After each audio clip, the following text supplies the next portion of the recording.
नाही नाही घाबरू नका. नमस्कार नमस्कार. किती लोक आहेत आपण तिकडे? 4 लोक आहेत साहेब. बरं बरं बरं.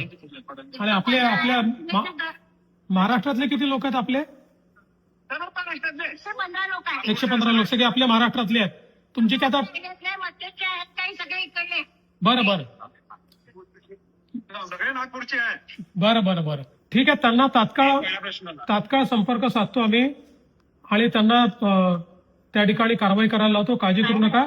मी आता स्वतः तुमचा मेसेज मिळाल्याबरोबर आपल्या एक्सटर्नल अफेअर्स मिनिस्ट्रीला देखील बोललोय, पत्रही दिलेलं आहे, त्यांनाही सांगितलेलं आहे आणि मी स्वतःही आता हे जे तुम्ही सांगतात त्यांच्याशी संपर्क करून आपण हा पूर्ण तुमचा प्रश्न सोडवू आणि तुम्हाला बरोबर सुखरूप घेऊन येऊ. तुम्ही काळजी करू नका. पूर्ण आपली टीम कामी लागलेली आहे. तुम्हाला सुखरूप आम्ही आणू महाराष्ट्रामध्ये. काही काळजी करू नका. कारण की सगळे एडिट लोक सगळे घाबरलेले आहेत म्हणून त्याच्यामुळे. नाही नाही घाबरू नका. आम्ही सगळे टचमध्ये आहोत आणि मी स्वतः लक्ष घालतोय. काय काळजी करू नका. उद्या आमची संध्याकाळची ट्रेन आहे. हो हो हो. 5 वाजताची ट्रेन आहे. त्याच्या आधी तुम्हाला पाठवा. पूर्ण तिथे पोहोचवायचा प्रयत्न करतो मी आणि सगळ्या व्यवस्था लावू आम्ही. काळजी करू नका. आता खासदार साहेब आले बहुतेक. अच्छा आले ना? आपले नेपाळचे खासदार साहेब ना?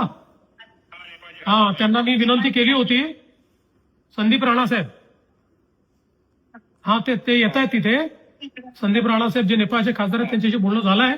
ते पूर्ण मदत करतील. मी आहे त्यांच्या टचमध्ये. काळजी करू नका. हो हो.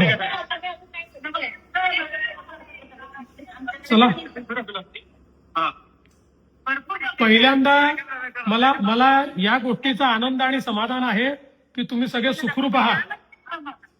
तुम्ही सगळे सुखरूप आहात याचा आनंद आणि समाधान आहे. आता तुम्हाला सुखरूप महाराष्ट्रात परत आणू. काळजी करू नका. आपका मदद चाहिए सर. पूरी मदद करेंगे. आप चिंता मत करो.